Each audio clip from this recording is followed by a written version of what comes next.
కేవలం కాదుగా. అలాగే ఏ ఒక్కరి జీవితం కూడా అలా ఉండదని నువ్వు తెలుసుకో. ప్రతి ఒక్కరి జీవితాలు కూడా అంటే పడి లేచే కెరటాల్లాంటివే అలాగే ఉంటాయని గుర్తుపెట్టుకో. నువ్వు ఒక్కదానివే కాదు, ఈ భూమి మీద సమస్యలు, కష్టాలు, బాధలు ఇవన్నీ కూడా ఉన్నాయి. లేకుండా ఎవరైనా ఉన్నారా? ఎవ్వరూ లేరు. అందరికీ ఉన్నాయి. అయితే రేపటి రోజున సంతోషం అన్నది వస్తుంది అనే ఒకే ఒక్క ఆశతో అందరూ కూడా నవ్వుతూ జీవిస్తూ ఉంటారు.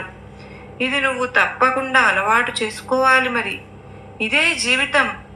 జీవితం యొక్క రహస్యం ఆస్తులు సంపాదించలేదు కదా అని కన్నవారి మీద కోరికలు తీర్చలేదని ఆ భగవంతుని మీద ద్వేషం పెంచుకోనే కూడదు.